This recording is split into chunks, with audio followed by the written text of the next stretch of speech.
Hello everyone, welcome to you all study for maths. तो चलिए कुछ ज्ञान बांटना शुरू करते हैं। आज का टॉपिक है हमारा रॉल्स थ्योरम। इस थ्योरम को प्रूफ किस तरीके से किया जाता है वो मैं आपको यहाँ पे इंट्रोडक्शन में बताऊंगी। इसी के साथ साथ एक मीन वैल्यू थ्योरम भी है। ये दोनों टॉपिक हम इस एक्सरसाइज से पहले पढ़ेंगे। इसके बाद जो हमारी एक्सरसाइज के क्वेश्चन है वो कंप्लीट करेंगे। जो क्वेश्चन है वो पूरे के पूरे इन्हीं थ्योरम से रिलेटेड है। तो चलिए समझते हैं कि आखिर रॉल्स थ्योरम होती क्या है। इसको प्रूफ करने के लिए सबसे पहले आप ये जान लीजिए कि क्लोज इंटरवल और ओपन इंटरवल होते क्या है और उसको किस तरीके से समझा जाता है। देखिए, क्लोज्ड इंटरवल मीन्स होता है कि जो हमारा फंक्शन हो वो एक तो इस तरीके से बॉक्स बना के लिखा जाएगा। उसमें जो नंबरिंग लिखी जाएगी चाहे वो ए हो या बी हो, अगर वो क्लोज्ड होता है मतलब इस तरीके के बॉक्स के पैटर्न में बनाता है, इसका मतलब है कि जो हमारी वैल्यू है वो इनके बीच में नहीं, इनके आस यही एग्जैक्ट वैल्यू एग्जिस्ट करनी चाहिए। मीन्स अगर यहाँ पे 2 और 4 लिखा गया है तो क्लोज्ड इंटरवल कहता है कि या तो वैल्यू आपकी 2 आनी चाहिए या तो वैल्यू आपकी 4 आनी चाहिए। इन दोनों के बीच में जो वैल्यू है वो क्लोज इंटरवल में नहीं आती है। ओपन इंटरवल क्या होता है? जो वैल्यू इन दोनों के बीच में आए उसको हम कहते हैं ओपन इंटरवल। और क्लोज्ड इंटरवल मीन्स होता है जो वैल्यू इन दोनों जो वैल्यू एग्जैक्ट यही दोनों हो, इनके बीच की वैल्यू नहीं चलती है। एंड ओपन वैल्यू में क्या होता है? बीच की वैल्यू और ये खुद की वैल्यू सारी इसमें एडजस्ट होती है। 2 से 4 मतलब 2 से 4 तक के बीच में कोई भी वैल्यू चलेगी हमको। बट हाँ, यहाँ पे जो वैल्यूज़ लिखी गई हैं उसके बाहर की कोई भी वैल्यू अगर होती है तो हमारा फंक्शन, हमारी रॉयल्स थ्योरम एग्जिस्ट नहीं करती है। ये समझ में आ गई क्लोज इंटरवल और ओपन इंटरवल क्या होते हैं, उसको किस तरीके से ड्रॉ किया जाता है। क्लोज्ड वाला इस तरीके से बॉक्सेस में बनता है एंड ओपन वाला इस तरीके से कर्व में बनता है। ये समझ में आ गया। अब देखिए इसकी कुछ स्टेप्स होती हैं, ये किस तरीके से हम फाइंड कर सकते हैं उसके लिए पहले आप लोग स्टेप्स देख लीजिए। रॉयल्स थ्योरम की स्टेप 1 है function is continuous at A B at close interval A B. ठीक है, देखिए यहाँ पे क्लोज्ड वे में बना हुआ है इसलिए हम कहेंगे closed interval A B. Okay, ये समझ में आया किस तरीके से इसको पढ़ते हैं। यहाँ पे स्टेप 1 में कहा गया कि फंक्शन जो है वो कंटिन्यूस होना चाहिए हमारे किसी भी पॉइंट पे। ठीक है, सबसे पहला पॉइंट तो ये हुआ रॉयल्स थ्योरम वेरीफाई करने का। सेकेंड स्टेप ये है कि function is differentiable at at A B. Function जो है वो हमारा डिफरेंशिएबल होना चाहिए ओपन इंटरवल में। डिफरेंशिएबल मतलब जो हमारा फंक्शन है उसकी वैल्यू जो है वो डिफरेंशिएबल आनी चाहिए। वो आपको क्वेश्चन सॉल्व करते समय समझ में आ जाएगा। थर्ड स्टेप ये है कि हमारा फंक्शन ए और फंक्शन बी एक दूसरे के इक्वल होना चाहिए, तब वो रॉयल्स थ्योरम को वेरीफाई करेगा। एंड स्टेप 4 ये कहती है कि if function is satisfied all above steps, ये सारी के सारी स्टेप्स जो है अगर फंक्शन हमारा सेटिस्फाइड करता है देन रॉयल्स थ्योरम तो एग्जिस्ट करेगी। बट जब ये एग्जिस्ट करेगी उसके बाद भी हमको क्या निकालना होता है? एफ सी की वैल्यू हमको फाइंड करनी पड़ती है। मतलब function of F C equals to 0, ये जो फॉर्म है ये एग्जिस्ट होना चाहिए। और इसी फॉर्म के कारण से हमको पता चलता है कि फंक्शन जो है वो क्लोज इंटरवल में किस वैल्यू, क्लोज या ओपन इंटरवल में किस वैल्यू में एग्जिस्ट हो रहा है, उसको हमारा रॉयल्स थ्योरम वेरीफाई करके बताता है। यहाँ तक समझ में आ गया? एक बार फिर से समझ लीजिए। रॉयल्स थ्योरम क्या होती है? स्टेप 1 ये कहता है कि कोई भी फंक्शन हो, जैसे आप एज्यूम कर लीजिए कि फंक्शन x² + 4x है, इस तरीके का कोई भी फंक्शन हमारा है तो सबसे पहले वो डिफरेंशिएबल करने पे वो कंटिन्यूस आना चाहिए। सेकंड स्टेप हमारी कि फंक्शन जो है वो डिफरेंशिएबल होना चाहिए जो भी हमारा पॉइंट है उसके अंदर। थर्ड स्टेप ये है कि function F A equal to F B होना चाहिए, मतलब फंक्शन ए और बी एक दूसरे के इक्वल आने चाहिए। ये हो गया हमारा थर्ड स्टेप। फोर्थ स्टेप ये कहता है कि अगर फंक्शन हमारी ये तीनों स्टेप्स को वेरीफाई करता है तो फंक्शन जो है वो रॉयल्स थ्योरम में एग्जिस्ट हो रहा है, मतलब ये वो सेटिस्फाई कर रहा है कि हाँ ये जो हमारा क्वेश्चन का फंक्शन है ये रॉयल्स थ्योरम को एग्जिस्ट करता है। अगर ऐसा है तो हमको ये बताना है कि फंक्शन एफ सी की वैल्यू, मतलब डिफरेंशिएबल एफ सी की वैल्यू जो है वो 0 की इक्वल है, और अगर है तो क्या वैल्यू उसकी एग्जिस्ट कर रही है किसमें? हमारे इंटरवल के अंदर। यहाँ तक समझ में आ गया? इसी को हम कहते हैं रॉयल्स थ्योरम। एक एग्जांपल ले लेते हैं जिसके कारण से आपको ज़्यादा अच्छे से समझ में आए। तो एग्जांपल देखते हैं हम लोग। Verify Rolle's theorem F X equals to x² - 5x + 6, जहाँ पे हमारा function x equals to x belongs to क्या है? 2 और 3। कौन सा इंटरवल है हमारा? क्लोज्ड इंटरवल, मतलब 2 और 3 की जो वैल्यू है इनके बीच में ही हमारा फंक्शन है। ठीक है, अब आप लोग एक चीज़ कंफ्यूज हो सकते हैं कि क्लोज इंटरवल मीन्स, तो अभी मैम ने बताया है कि 2 और 4 मतलब एग्जैक्टली 2 और 4 में ही वैल्यू होनी चाहिए। 2 और 4 के बीच में 3 वैल्यू नहीं होनी चाहिए। ये ये हमारा कहता है क्लोज्ड इंटरवल, और ओपन इंटरवल कहता है कि 2 और 4 के बीच की वैल्यू भी चलेगी एंड 2 एंड 4 भी चलेगा। यहाँ तक तो समझ में आया। बट जब हम लोग रॉयल्स थ्योरम को वेरीफाई करते हैं तो हम सबसे पहले ये जो क्लोज्ड इंटरवल और ओपन इंटरवल मैंने आपको इसलिए बताया है क्योंकि ये ज़रूरी है इसके लिए, कंटिन्यूस फाइंड करते समय और डिफरेंशिएबिलिटी फाइंड करते समय। बट आप लोग यहाँ पे देखिए कि यहाँ पे फिक्स है, मैंने बता दिया है कि if function is satisfied, function satisfy करता है तीनों इक्वेशंस को, देन हमारा जो रॉयल्स थ्योरम, हमारी जो रॉयल्स थ्योरम है वह एग्जिस्ट कर रही है। और अगर ये एग्जिस्ट करती है तो जो हमारी सी की फंक्शन की जो वैल्यू है वो ए से बी के बीच में होनी चाहिए, या तो ए और बी कुछ भी हो सकता है, ठीक है, क्योंकि यहाँ पे कौन सा इंटरवल आ रहा है, हमारा ओपन इंटरवल, ठीक है। जब हम वैल्यू फंक्शन की फाइंड करते हैं तब ये हमारा ओपन इंटरवल ही रहता है, इसमें क्लोज्ड इंटरवल बिल्कुल नहीं है। ओपन इंटरवल है मतलब कि वैल्यू हमारी फंक्शन की जो भी वैल्यू आएगी वो हमारे जो नंबर्स मतलब 2 3 या 4 5 या ए बी हम एज्यूम करते हैं तो इनके बीच में ही वैल्यू रहनी चाहिए, इससे बाहर वैल्यू नहीं जानी चाहिए। ये मतलब समझ में आ गया आपको कि किस तरीके से हम लोग फाइंड करते हैं। आपको जो क्लोज्ड और ओपन इंटरवल है वो सिर्फ कंटिन्यूस और डिफरेंशिएबल तक ही काम में आएगा। लास्ट में जब हम लोग सेटिस्फाई कर लेते हैं रॉयल्स थ्योरम को तो उसके बाद हम लोग जब सी फाइंड करते हैं तो सी जो है वो ए और बी के बीच में वैल्यू आनी चाहिए, क्योंकि ये क्लोज्ड इंटरवल नहीं है, ओपन इंटरवल है। ओके, ये समझ में आया। बस तो यहाँ पे देखिए, verify Rolle's theorem F X equals to X square minus 5x plus C, ये हमारा फंक्शन है और हमको एक्स गिवन है, पॉइंट क्या गिवन है हमको 2 और 3। कई बच्चे कंफ्यूज हो जाते हैं कि मैम यहाँ पे तो क्लोज्ड है तो हम लोग ओपन में कैसे फाइंड करें। बेटा इसकी स्टेप ही है ओपन में फाइंड करने की, इसलिए तो मैंने ये स्टेप्स बताई हैं। इसकी स्टेप में ही है कि लास्ट में आपको ओपन में ही फाइंड करना है। ओके, तो देखिए ये किस तरीके से सॉल्व होता है। F X equals to X square minus 5x plus 6, तो ये हमारी सबसे पहले पॉलिनोमियल फंक्शन है, ये साफ साफ दिखाई दे रहा है, ठीक है। एल्जेब्रिक फॉर्म में अगर प्लस माइनस मल्टीप्लिकेशन में अगर कोई भी वैल्यू होती है तो वो हमारी पॉलिनोमियल फंक्शन की ही वैल्यू रहती है, ये तो आपको पता ही है, ठीक है। तो function is polynomial F x function is polynomial function which is always continuous on 2 3। अब यहाँ पे देखिए 2 3 जो है मैंने अभी किस में लिखा हुआ है, क्लोज्ड में, बिकॉज मैंने बता दिया है कि जब भी कंटिन्यूस प्रूफ रहता है तब हम लोग इंटरवल जो है हमारा क्लोज्ड लेंगे, जब हमको डिफरेंशिएबल बोलना होगा तब हम इंटरवल हमारा ओपन लेते हैं, ये तो इसमें कोई डाउट नहीं है। तो बस वही यहाँ पे किया गया कि मैंने पहले बताया कि फंक्शन जो है वो हमारा पॉलिनोमियल फंक्शन है। अगर फंक्शन पॉलिनोमियल फंक्शन है इसका मतलब फंक्शन जो है वो कंटिन्यूस है। कंटिन्यूस किस पॉइंट पे है, 2 और 3 पे, और with a closed interval. Closed interval ही बनाना है, मैंने बता दिया है कि कंटिन्यूस पे क्लोज्ड इंटरवल बनता है और डिफरेंशिएबल पे ओपन इंटरवल बनता है। ओके, यहाँ तक समझ में आ गया। वही यहाँ पे हुआ है कि पहले कंटिन्यूस बताया मैंने, इसलिए यहाँ पे कौन सा यूज़ किया है मैंने, इंटरवल, क्लोज्ड इंटरवल। फिर देखिए step 2, function is a polynomial function. Function यहाँ पे भी यही बताएगा कि पॉलिनोमियल फंक्शन इसलिए डिफरेंशिएबल है, सो it is differentiable eight open interval of 2 और 3। इसका जो इंटरवल है वो ओपन होगा बिकॉज ये डिफरेंशिएबल पॉइंट पे है, और इसका जो इंटरवल है वो क्लोज्ड होगा बिकॉज ये कंटिन्यूस पॉइंट पे। ये तो समझ में आ गया। अब हम देखेंगे स्टेप 3। स्टेप 3 क्या कहती है कि एफ ए और एफ बी जो है वो एक दूसरे के इक्वल होना चाहिए। एफ ए और एफ बी यही होते हैं, तो हमारा जो फंक्शन है उसको पहले डिफरेंशिएट करेंगे या फिर डायरेक्टली भी अप्लाई करके देख सकते हैं। तो देखिए हमको क्या फाइंड करना है कि एफ और एफ बी एक दूसरे के इक्वल होना चाहिए, तभी हमारी रॉल्स थ्योरम वेरीफाई होगी। तो हम लोग एफ ए और एफ बी की वैल्यूज़ निकालेंगे और देखेंगे क्या ये एक दूसरे के इक्वल है या नहीं है। तो देखिए एफ ए में क्या है, ए क्या है हमारा 2 है, फंक्शन क्या है हमारा ये X square minus 5x plus C. अब इसमें हम लोग पहले 2 अप्लाई करेंगे तो यहाँ पे आएगा 2 का स्क्वायर माइनस 5 इंटू 2 प्लस 6।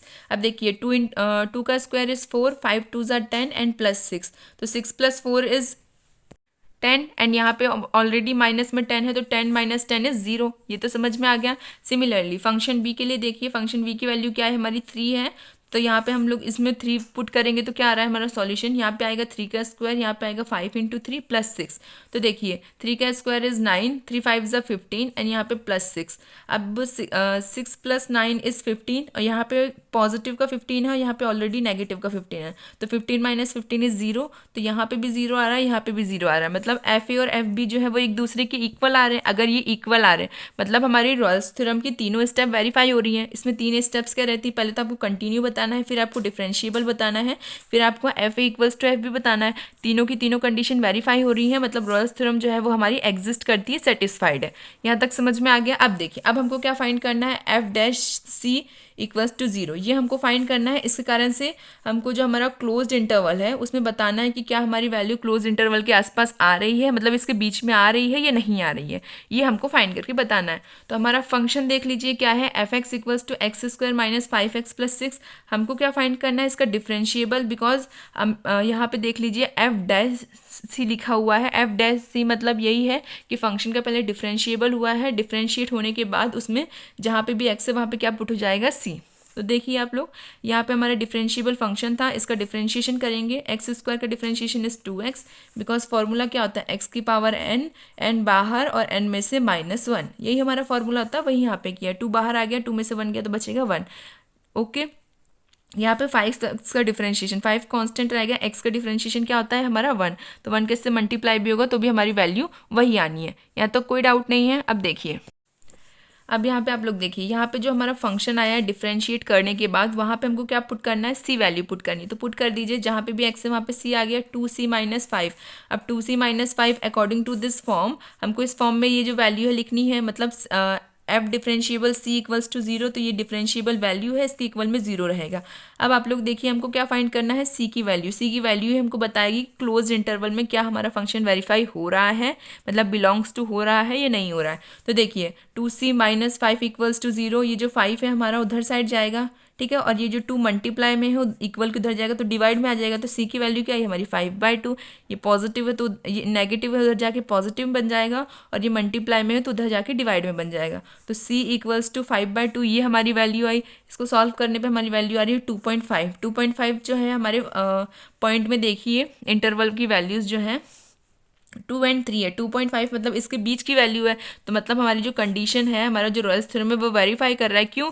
क्योंकि जो वैल्यू है मैंने अभी बता दिया कि क्लोज्ड इंटरवल जो रहता है जिसमें इस तरीके से बॉक्सेस रहते हैं उसमें हमको बोला जाता है कि एग्जैक्ट पॉइंट होना चाहिए, ठीक है। लेकिन जो हमारा ओपन इंटरवल होता है उसमें क्या होता है, हमारा ओपन इंटरवल में बोला जाता है कि इन दोनों के बीच की वैल्यू या इन दोनों के या तो ये दोनों वैल्यूज रहें या तो इनके बीच की वैल्यू, तो हमारा ओपन इंटरवल वेरीफाइड है। ओके, तो वही यहाँ पे हो रहा है, बिकॉज लास्ट स्टेप में हमको क्या करना होता है, हमेशा ओपन इंटरवल में देखना होता है कि वैल्यू आ रही है बीच की कि नहीं आ रही। तो यहाँ पे आ रही है 2.5, 2 और 3 के बीच की ही वैल्यू है, तो यहाँ पे हमारी रॉयल्स थ्योरम जो है वो वेरीफाइड हो रही है। अब आप लोगों को समझ में आ गया होगा कि रॉयल्स थ्योरम आखिर वेरीफाई किस तरीके से होती है, तो यहाँ तक समझ में आ गया। अब हम देखते हैं mean value theorem. Mean value theorem भी काफ़ी ईजी है, पैटर्न लगभग पूरा सेम ही है।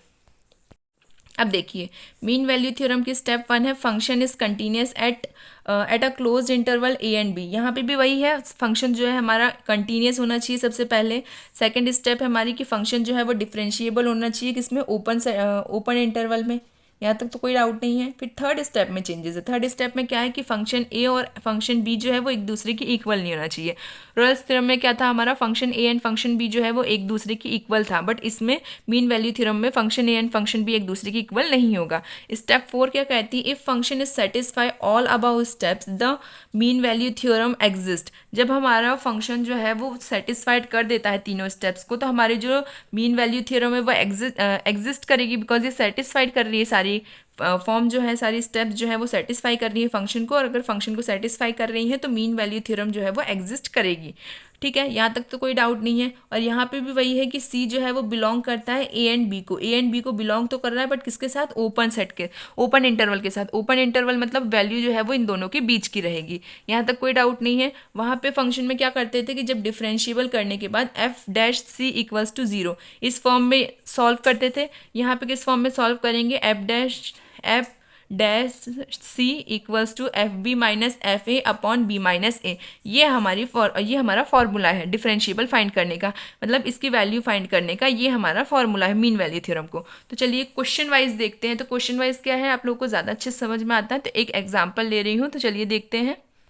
देखिए यहाँ पे एग्जाम्पल है, verify mean value theorem if F X equals to X cube minus 5x minus 5 in the interval of 1 and 4। ये हमारा इंटरवल है क्या, 1 and 4 पे। फंक्शन हमारा ये गिवन है, हमको फाइंड करना है mean value theorem. Step wise चलते हैं, अपने आप समझ में आने लगेगा। सबसे पहले क्या देखना है कि फंक्शन कंटिन्यूस हो रहा है या नहीं हो रहा है। तो देखिए फंक्शन जो है वो पॉलिनोमियल फंक्शन है, बिकॉज एल्जेब्रिक फॉर्म में है, नेगेटिव सम में है, तो यहाँ पे फंक्शन जो है वो हमारा पॉलिनोमियल फंक्शन है। So F X is continuous polynomial function हमेशा कंटिन्यूस और डिफरेंशिएबल होते हैं, तो वही हमने यहाँ पे लिखा है कि function is polynomial function, so function is continuous at X belongs to 1 and 4 with a closed interval. Okay, box का ध्यान जरूर रखना है कि किस तरीके से बनते हैं इंटरवल्स हमारे। स्टेप 2 ये है कि function is polynomial function, so it is a differentiable at X belongs to open 1 and 4। तो यहाँ पे जो हमारा फंक्शन है वो पॉलिनोमियल फंक्शन है, इसलिए वो डिफरेंशिएबल है, और डिफरेंशिएबल है तो वो एग्जिस्ट करता है at X belongs to 1 and 4 open interval में। यहाँ तक कोई डाउट नहीं, ये दोनों चीज़ें तो समझ में आ गई। अब देखिए, क्योंकि पॉलिनोमियल फंक्शन मैंने आपको पहले ही बता रखा है कि वो कंटिन्यूस और डिफरेंशिएबल दोनों होता है। अब यहाँ पे हमको थर्ड स्टेप में क्या बोलता है कि फंक्शन ए और फंक्शन बी जो है वो एक दूसरे के इक्वल नहीं होते हैं। तो देखिए हमारा फंक्शन क्या है, x cube minus 5x minus 5, ये हमारा फंक्शन है। फंक्शन में वैल्यूज़ रख के देखते हैं, एफ ए में क्या पुट होगा, 1 होगा। तो यहाँ पे हर जगह पे जहाँ भी x है वहाँ 1 पुट करके देखते हैं, 1 का क्यूब माइनस 5 इंटू 1 माइनस 5। तो देखिए यहाँ पे क्या आया, 1, यहाँ पे 5 इंटू 1 इज़ 5, यहाँ पे minus 5 as it is, 5 plus 5 is minus का 10, माइनस के 10 में प्लस 1 माइनस होगा तो क्या आएगा हमारा, माइनस का 9। ये समझ में आया। अब देखिए एफ बी की वैल्यू, हमारा बी क्या है, 4 है, तो यहाँ पे जहाँ पे भी एक्स है वहाँ पे हम क्या पुट करेंगे, 4। तो यहाँ पे आएगा 4 का क्यूब माइनस 5 इंटू 4 माइनस 5। यहाँ तक समझ में आया कि बस क्या करना है, जहाँ पे भी एक्स है वहाँ पुट हो जाएगा हमारा 4।